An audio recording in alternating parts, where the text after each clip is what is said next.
자, 반갑습니다. 첼루키입니다. 요즘 축구 이슈가 좀 죽을 수밖에 없었죠. 아무래도 설날 시즌에다가 FA컵 그리고 챔피언스 리그 플레이오프, 남들에게는 관심이 덜할 수밖에 없는 이슈가 연속되었고, 챔스 프롭이 관심이 덜하게 된 이유 같은 경우엔 아무래도 작년 챔스 프롭하고 비교해봤을 땐 빅매치업이 없었고, 그리고 무엇보다도 프리미어리그 클럽 중에서도 확실히 주목도를 이끌 만한 클럽이 플레이오프에 떨어지지 않았기 때문에, 그래서 어쩔 수 없이 우리는 이렇게 플레이오프에 관해서 별 관심이 없는 채로 이번 주를 보내게 됐는데, 일단은 얘기해볼 거리는 한번 짚어볼 만은 한 것 같아요. 근데 첫 번째로 많이 경악스러웠던 부분은 이거가 있어요. 뉴캐슬이 카라바오 원정 가가지고 1대0으로 대가리 깨 부순 거. 나는 인테르가 보데글림트 원정 가가지고 3대1로 진 것보다 이게 더 놀랐거든요. 그냥 보데글림트 원정 가가지고 3대1로 이렇게 패배한 케이스는 바로 직전 달에 있었으니까. 1월 달에 맨시티가 보데글림트 원정을 가가지고 똑같은 스코어로 졌었어요. 물론 그때의 보데글림트랑 지금 이 인테르를 상대한 보데글림트랑 정확하게 어떤 경기력 차이를 보였는지는 내가 확언은 못하겠다만, 인테르의 경기를 안 봤기 때문에. 그래서 난 사실 이렇게 이거는 경악스러움이 좀 덜하고 이미 봤던 전례가 너무 직전에 붙어있고,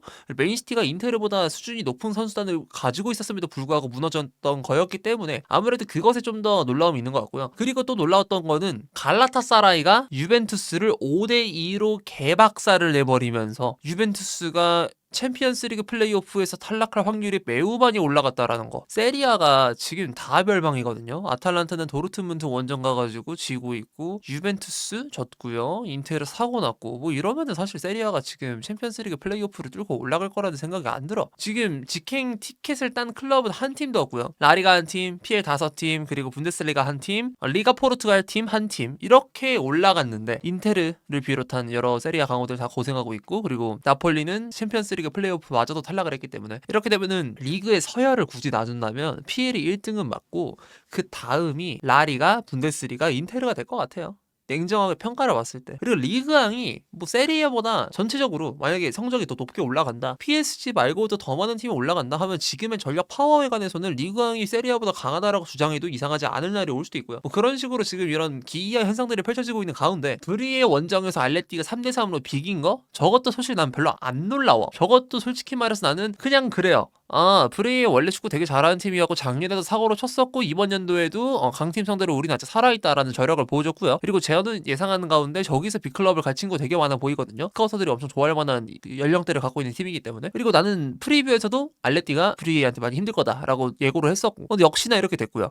그리고 레알 마드리드 같은 경우에는 뭐 1대0 신승으로 다행히 원정승을 따냈기 때문에 뭐 2차전이 홈이라서 더욱더 편해지겠죠. 심지어 저 1차전 같은 경우에는 호드리고가 못 나오는 매치업이었고, 누가 못 나오는 매치업이었고 등등 매치업에 있어서 라인업을 내세울 때 출혈이 있었던 상황이라서, 뭐 은바페가 복귀를 하긴 했지만 직전에 어쨌든 그래서 힘들 수는 있었으나 이겼고, 전 가장 놀라웠던 게 카라바오 원정 가가지고 뉴캐슬이 1대6으로 대가리 깨 부순 거예요. 말이 안 되더라고. 고든이 원래 득점 기록에 관해서 굉장히 어려워하고 있었던 나날들을 보내왔던 게 이번 시즌이고, 이번 시즌뿐만이 아니야, 지난 시즌 후반기부터 지속이 됐어요. 그랬던 고든이고 그 스트레스가 굉장히 심했을 거고, 심지어 고든이 날렸던 찬스 중에서 그거 하나 넣었더라면 뉴캐슬의 상황이 훨씬 나았을 텐데 라고 할 수 있는 대표적인 예시인 바르셀로나전, 그 첫 번째 골 찬스 놓쳤던 거 거의 빈골대 찬스였거든요. 그런 거 하나 들어갔으면 뉴캐슬 몰랐는데, 그 고난의 구렁텅이에 빠지게 만든 장본인 중 하나가 저는 고든이었다고 보긴 하거든요, 아무리 에이스라고 하더라도. 근데 그 고든이 그래도 어찌됐든 페널티킥이 2골이긴 하다만 필드골도 2골이 포함되어 있고, 전반전 내로만 4골을 꽂아 넣은 미친 경기력을 선보이면서 뉴캐슬이 뭐 플레이오프에 못 올라갈 수가 없는 상황을 만들어냈어요. 이렇게 되면 뉴캐슬 그냥 이거 다음 경기 2차전 때 이제 카라바를 한 번 더 만나야 되잖아. 이때 그냥 진짜 싹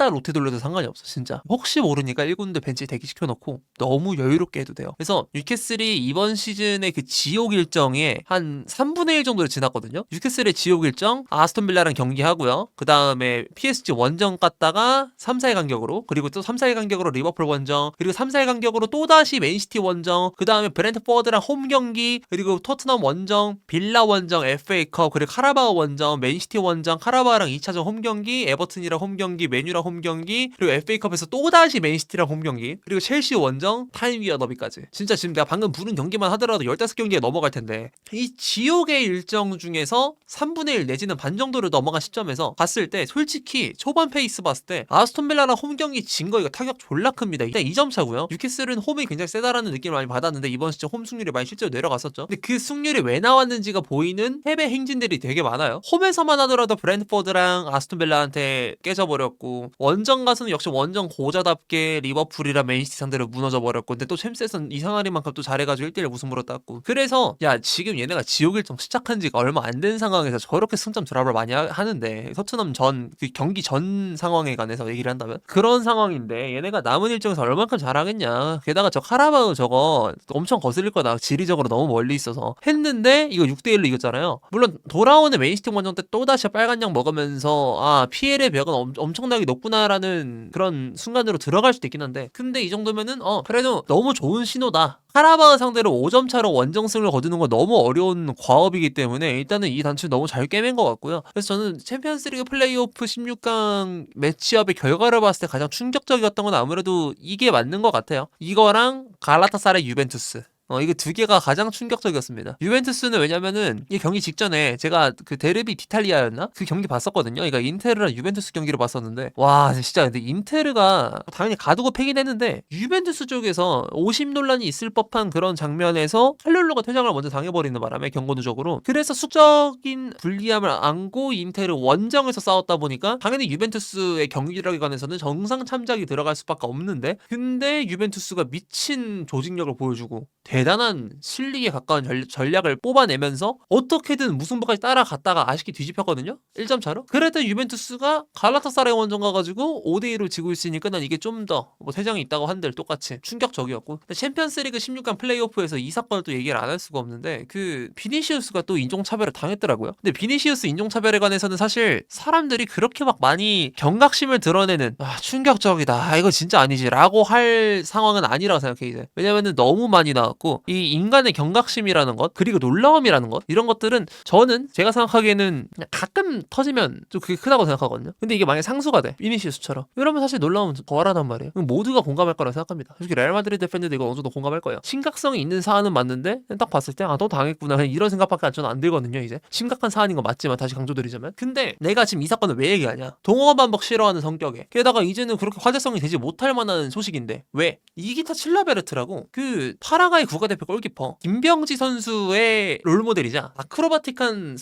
스위핑이라는 표현이 맞나, 어쨌든 뭐 그런 식으로 해서 아크로바틱한 수비 동작 이런 것들로 화제가 많이 됐던 분이죠. 이 선수가 한 말이 있는데요. 일단 첫 번째로 프레스티안이라는 선수가 누군지 알아야 되는데, 비니시우스한테 입 가리고 이제 이렇게 너 원숭이 이렇게 욕한 사람이래요. 자기는 호모라고 했고, 이거 뭐 동성애 비하 이런 식으로 말을 했는데, 근데 뭐 비니시우스가 주장하기로는 인종차별이고, 어쨌든 이 사건에서 이기타 칠라베르트가 프레스티아니의 편에 서겠다라고 말을 했어요. 일단 첫 번째로 우리가 간과하면 안 될 점은, 비니시우스는 모두를 먼저 모욕하는 자다. 저 새끼 선시비 털고 다닌다. 저기서도 그가 프레스티아니를 향해서 겁쟁이라고 막 부르는 걸 볼 수 있지 않냐. 트래시 토크를 제가 먼저 걸었다. 첫 번째 모욕은 비니시우스로부터 시작됐다. 그 피부가 검은 그 새끼 말이다. 만약 이 일로 프레스티아니를 처벌한다면 이건 LGBT가 승리했다는 뜻이다. 축구가 게이처럼 변했다라는 뜻이 되기도 한다. 이건 남자들의 스포츠다.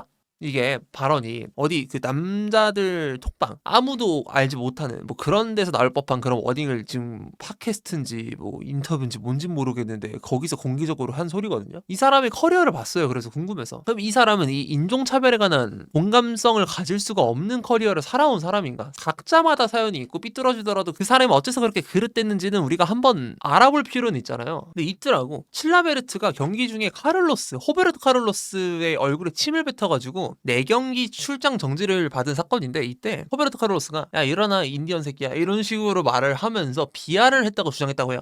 그러니까 파라과이 사람이니까 인디언하고 약간 피부색이 비슷하고 뭐 이랬나 봐요. 약간 남미 쪽 안에서 이루어지는 신경전 중 하나인가 봐요. 인종 간에. 그리고 또 카를로스가 경기 중에 자신의 성기를 만지는 저질스러운 제스처로 자신을 도발했다는 주장도 덧붙였다고. 이기타 칠라베르트는 브라질 선수들이 파라과이를 무시하는 태도를 보였다면서 브라질은 이제 19세기 삼국 동맹 정쟁 때 뺏어간 파라과이의 땅을 돌려줘야 된다는 발언까지 하면서 정치 드립까지 한 거죠. 적대심을 강하게 드러냈다고 하는데, 그러니까 본인이 남미 원주민 혈통에 관한 자부심이 강했던 사람이다 보니까 상대가 너 인디언 새끼 이렇게 말하는 것에 관해서 심각한 인종차별로 받아들였다고 하는데, 뭐 성격은 원래 불같고 논란도 많은 사람이지만, 그래서 약간 모순된 거죠. 커리어도 지금 보니까 레알 사라고사랑 스트라스부르에서 뛰어왔어. 인종차별을 한 번쯤 당해볼 법한 커리어가 있거든요. 게다가 도합 5년이야. 꽤 뛰었어. 심지어 또 당한 실제 전례가 있고, 물론 뭐 유럽에서 당한 건 아니고 남미 선수들끼리 충돌이긴 하지만 근데 이런 사람이 어째서 이런 말을 했는가? 그러면은 본인의 말이 부메랑처럼 돌아와가지고 그럼 만약에 칠라베르트 너한테 인종차별했던 것에 관해서도 불만이 없어야 된다 라고 말을 할 수 있는 거거든요. 근데 본인은 굉장히 노발대발했던 그 케이스가 있는데 왜 이거를 크리스티안의 편을 들었는지는 좀 의문점이긴 해요. 근데 한번 알아봤는데 이런 케이스가 가볍게 툭 하고 나오더라고. 근데 뭐 비니시우스가 트래시 토크를 많이 한다라는 거는 이런 인터뷰로도 확인이 가능하더라고요. 그 바르트라가 비니시우스는 나한테 패드립을 3번이나 했다. 경기 후 마르카와의 인터뷰를 통해서 당시 상황을 정했다고 해요. 이게 18, 19 시즌이라고 하는데 나는 비니시우스에게 과장된 동작을 하지 말라. 너 다이빙 하지 마 이 새끼야 이렇게 말을 했는데 비니시우스가 흥분하면서 네 엄마 뭐 이랬나 봐요. 그래서 뭐 그냥 비니시우스는 아직 배워야 될 게 많다. 그는 레알에서 뛰는 선수에 걸맞지 않는 행동을 하고 있다. 뭐 바르샤 출신의 선수가 이렇게 피드백을 했는데 이런 사례들이 있는 거 보면은 뭐 비니시우스가 진짜 뭐 좀 시비를 많이 거는 것 같긴 한데 근데 이제 don't cross the line 그러니까 어느 라인 넘어 안 된다라고 하잖아요. 근데 이게 인종차별하고 패드립 중에 어떤 게 나쁜 거냐라고 물어본다면 좀 애매하긴 하거든. 근데 어찌됐든 어떤 것도 해서는 안 되는 게 맞는데 도의적으로 칠라베르트는 왜 비니시우스한테 너무 동정스러운 여론을 띠고 있냐라고 말을 한 것 같다만 근데 애초에 이거는 하면 안 되는 말이긴 하죠. 이거는 인종차별을 하게 되면은 당연히 안 되는 거기 때문에 뭐 LGBT랑 대체 뭔 상관인지도 모르겠고 어쨌든 이런 사례가 있었고요. 그래서 좀 웃겨갖고 이 사람의 발언이 웃겨갖고 갖고 왔는데 2026년 중에 축구에 관련된 공인이 한 발언 중에서 가장 뜬금없고 가장 자극적이고 솔직히 좀 이 새끼 뭐지 싶어서 웃겼던 발언 중 하나가 이거인 것 같습니다. 자 그리고 이제 그 고기를 먹어준다라는 메뉴의 얘기를 안 할 수가 없는데요. 뭔 얘기를 할 거냐면 제가 옛날에 강하게 내뱉었던 이 의견들 있잖아요. 나는 내가 무조건 맞다라는 게 아니라 그냥 내 의견이 이거다 라고 넌지시 제시해 본 건데 첼루키는 틀렸다. 과거에 말했던 걸 한번 짚어볼 거예요. 뭐 사실 내가 절대적인 신이고 미래를 예지할 수 있는 능력이 있는 것도 아니고 나는 내가 틀릴 수 있다고 생각하긴 하지만 뭐 지금 쿠션을 되게 많이 깔고 있는데 말하면서 카제미루의 기량에 관해서는 오세아가 많이 됐다. 이 미드필더 답이 없다라고 말을 했지만 지금 보란듯이 미친 듯이 잘하고 있고요. 그리고 브루노 페르난데스 같은 경우에는 이 선에 넣어봤자 얘가 뭐 솔직히 예전만큼 기량 나오겠냐 아닐 수도 있지 않냐. 그치 어떻게 그걸 확신하고 말하냐. 포백 돌린다 그래서 모든 게 다 되는 거 아니다. 잘하고 있고요. 그리고 브루노 페르난데스 팔아야 된다. 지랄 똥 싸는 소리를 안 해야 되는 거고요. 이런 소리를. 그러니까 사과할 건 아니고 안 미안하거든요. 근데 그냥 결과적으로 어떻게 됐나 이걸 말해보는 건데 틀린 건 맞죠. 왜냐면은 브루노 페르난데스가 이번에 지금 포백에서 출발을 하면서 나타난 특이점 같은 경우에는 개인적으로 저는 솔샤르 시절의 브루노 페르난데스가 생각이 나는데 솔샤르 시절의 브루노 페르난데스 같은 경우에는 스트라이커 바로 아래에서 돌면서 활동 범위를 최대한 포켓 그리고 박스 안 침투 하프 스페이스 이쪽에서 주로 위치해 놓는 그런 역할을 시키는 것 같더라고요. 근데 그게 되게 자극적이고 맛있어. 난 솔직히 쿠냐는 좀 나아졌고 은베모는 예전보다 못하고 아모림 때보다 내 생각엔. 그리고 아마드는 그냥 비슷한 것 같고요. 세시코 같은 경우에는 그렇게 대단한 발전이 있었냐 이건 아니라고 보거든요. 근데 브루노가 한 단계 올라섰다라는 그 차이점 하나만으로 되게 많은 게 보인다고 생각을 해요. 일단은 임팩트가 굉장히 컸던 매치가 많았잖아요. 이 4경기 다 잡은 거. 맨시티, 아스날 그리고 풀럼, 토트넘. 이 4연승이 뭐 메뉴가 리그 우승급의 체급이냐 이건 아니라고 생각하고 왜냐면은 리그 우승을 한다기에는 경기 내용이 그렇게 완벽하진 않았거든요. 근데 나는 이 정신력에 약간 감탄을 하는 건 게 전의를 상실할 만한 일정이었다고 생각합니다. 그러니까 맨체스터 더비 솔직히 맨체스터 더비 만났을 때 항상 좋진 않잖아요. 대패가 나왔던 적이 더 많지 메뉴 쪽에서. 또 전적을 봤을 때는 또 막상 엄청 불이 붙는 그런 정적으로 또 보일 수도 있는데 은근 또 승패 차이는 별로 안 나지만 근데 대패가 나왔다 하면 보통 메뉴 쪽에서 대패를 당한 거거든요. 그래서 아무래도 나한테 임팩트는 맨시티가 훨씬 세지 메뉴보다 이런 인식이 좀 아무래도 강했는데 와 근데 이거를 이렇게 깨부숴줘 버리니까 솔직히 난 여기서 의심했어. 이거 맨시티 상태가 너무 안 좋은 거다. 이거 좀 더 봐야 된다. 경기 내용적으로 봤을 때 뭐 맨시티가 충분히 못했고 메뉴가 진짜 압도한 건 인정하나 근데 맨시티의 상태가 진짜 말이 안 됐다. 이거는 너무 말이 안 됐다. 너무 충격적인 수준이었다. 다음 경기를 보자. 아스날 이거 메뉴가 이길 확률이 내 몇 퍼라 그랬죠? 그때 13%라 그랬나? 15%? 근데 실제로 물론 그 경기 시작할 때 그 AI가 띄워준 승률 분석 그 데이터가 내가 말한 확률하고 진짜 거의 똑같이 나오긴 했어요. 나오긴 했으면 뭐해 근데 역전했는데 그렇게 나오긴 했는데 어쨌든 그런 확률을 뒤집을 정도로 이런 기적을 만들어낸 거 개인적으로 아스날전은 솔직히 약간의 기적의 느낌이 좀 있다고 봅니다. 왜냐면 결국에 득점 중에 2개가 중거리 슈팅이고 쿠냐 골은 솔직히 저는 이거는 정제된 패턴이라고 생각함. 이거는 뭐 울브스 시절 하이라이트나 이런 클립만 좀만 봐도 우리가 알 수 있는 부분인데 원래 쿠냐는 저런 걸 잘 넣는 사람이었어요. 그래서 저거는 오히려 예상할 수 있는 패턴. 근데 와 도르구가 진짜 말이 안 되거든. 그래서 와 이거 기적을 만들어내는 거 이건 힘이다. 그래서 여기서 또 정신력에 감탄하고 가고 풀럼 개인적으로 정신력에 가장 많이 감탄한 경기가 난 이거거든요. 나머지는 정신력이니 뭐니 해든 그냥 솔직히 전략적으로 이긴 게 될 수도 있고 한데 이 경기는 풀럼이 좀 더 잘했다고 봐. 약간 어느 정도는. 근데 뭐 큰 차이 없긴 해요. 그러니까 풀럼이 메뉴 원정이라는 걸 감안해 봤을 때 좀 더 가산점을 주게 돼 난. 그런 이런 경기였는데 심지어 풀럼이 우리 비찬 스페이스 좀 했는데 경기 진짜 안 풀리네. 와 이걸 다 막 에이씨 케빈 너 해봐 해서 중거리 때렸어. 들어가요. 와 끝났다. 경기 했는데 세시코가 전형적인 빅맨의 정석을 보여주면서 이 경기를 캐리했잖아요. 어디서 감탄을 했냐면 저는 덩치가 큰 선수들은 등을 져가지고 상대의 시야를 가려놓는 것도 굉장히 주요한 무기라고 생각을 하는데 세시코가 메뉴에서 그걸 활용을 잘했던 점은 전 별로 없다고 보긴 하거든요. 덩치가 크고 등을 진 상황이 나오게 되면 상대 수비수가 어떻게 되냐, 이게 공이 안 보인대요. 그리고 공이 보여도 다리를 넣었을 때 보통 저런 최장신의 공격수보다는 리치가 짧잖아, 다리를 뻗었을 때. 그래서 고약해야 되는 거리도 많고 이렇게 발을 뻗었을 때 태클이 아주 미세하게나마 조금 빗나간다고 하면은 어차피 이 날아오는 딜레이도 기니까 피했을 때 바로 따라가야 되잖아요. 따라갈 때 이게 밸런스가 다른 선수들 대비 키 큰 선수랑 상대할 때는 수비수가 좀 더 잡기 힘든 것 같더라고. 밸런스를 그만큼 뭉개고 들어가는 거니까, 다리를 찢는 느낌이니까. 그래서 세시코의 최장점 중 하나가 이거였고 세시코는 그걸 활용을 했고요. 근데 세시코 같은 경우에는 수비수의 시야에서 공이 사라진다라는 걸 잘 표현한 것 같아요. 그리고 나서 딱 넣었는데 진짜 그거 보고 좀 감탄 많이 했어요. 세시코가 그래도 확실히 본인의 몸을 잘 활용한 줄 안다라는 생각, 이거는 좀 더 가져가도 되겠다. 저는 원래 그렇게 생각을 해왔었는데 근데 세시코 같은 경우에는 메뉴에서 그 장점을 드러낸 게 헤더 말고 솔직히 별로 생각이 안 들었거든요. 근데 이거 인정. 발전했네. 이 경기 저 하나의 클립으로 좋았다 생각 딱 들었고. 그리고 메뉴 토트넘 이거는 뭐 메뉴가 생각보다는 좀 당황하면서 경기를 했던 것 같은데 그래도 압도하면서 이겼고요. 본인들의 상황이 어떤지를 잘 알고 활용을 했으니까 이렇게 연승을 한 걸 보면서 또다시 느끼지만 당연히 사람은 누구나 언제나 맞을 수는 없는 거고, 그리고 정말 꼴사나운 각이 됐더라고요. 꼬습다라고 해야 되나? 그러니까 나를 놀리기에. 그러니까 너 브루노 팔려고 했었지, 너 브루노 팔자고 했었지, 근데 너 지금 너 병신이네, 너 틀렸네? 날 조롱하기 너무 좋은 구조. 근데 조롱은 당해도 할 말 없지. 그냥 그렇게 주장을 했고, 그리고 뭐 어떻게 보면은 남자들의 자존심 같은 거잖아요. 너가 맞냐 내가 맞냐 내기해볼래 뭐 이런 식으로. 근데 완벽하게 틀렸죠. 브루노는 남겨도 되는 거고, 이제는 브루노를 판다는 말을 하게 되면 진짜 심각한 부진이 나오는 게 아닌 이상, 진짜 에이지 커브가 보이는 순간이 아닌 이상 그거는 말도 안 되는 의견에 가까운 상황이 되는 것 같고, 전성기 덕배 보는 것 같았어요. 브루노 진짜 잘하더라. 그래서 메뉴는 브루노 3선 쓰면서 시즌 보내다 보면은 이번 시즌의 챔스는 제가 봤을 때 웬만해서 갈 것 같고, 뭐 다음 시즌에도 이런 폼을 보여줄 수 있지 않을까라는 기대도 해요.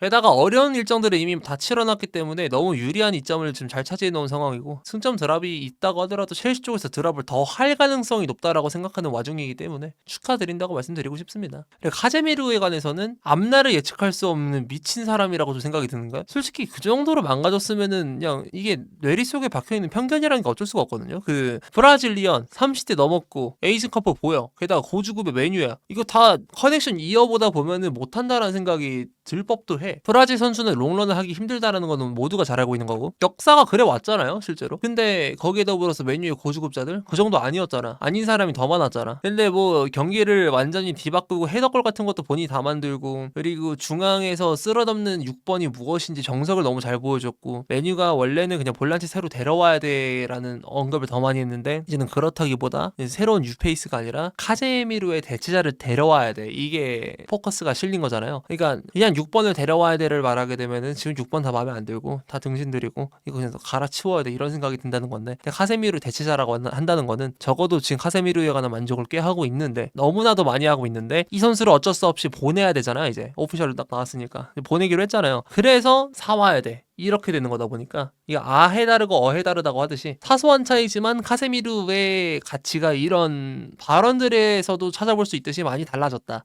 카세미르가 정말 많이 잘하기 때문에 이제는 이 선수의 대체자를 구하는 게 더 메인이 된 문제가 된 거고, 메뉴는 앞으로 3선을 찾아 헤맬 거잖아요. 뭐 제가 주장했던 간어는 또 마침 5년 재계약을 했었나 그래가지고 데려올 수가 없게 된 느낌이고 사실상. 그래서 지금 보니까 메뉴 팬, 메뉴 유튜버 다 이런 얘기 하고 있더라고요. 뭐 3선 누가 좋을 것 같냐, 와튼, 앤더슨, 스콧 이런 선수들 뭐 나열하면서. 근데 이에 관해서는 뭐 호구에서 리빙님하고 좀 더 딥하게 얘기를 한번 해볼 예정이고, 그리고 아스날의 승점 드랍을 보면서 든 생각이 좀 있어요. 제가 경기를 막판에 봤거든요. 와 집중력이 진짜 말도 안 되던데. 마지막에 갑자기 진짜 미친 박살, 초초박살이 나가지고 와 진짜 아스날 저렇게 먹힌다고? 와 진짜 와 이러고 먹혔어. 되게 개인적으로는 후반 그 마감하는 시간이 있을 거 아니에요. 그 한 추가 시간 5분이라고 하면 85분에서 95분 뭐 그런 시간이 있을 거 아니야. 그 타임을 잘라가지고 하나의 시퀀스라고 생각을 했을 때 그 하나의 시퀀스 동안 계속 이불이고 같았어요 아스날이. 나는 지금 이번 시즌 프리미어리그에서 유일하게 철의 400이라는 단어를 쓸 수 있는 클럽이 전 아스날이라고 보는데,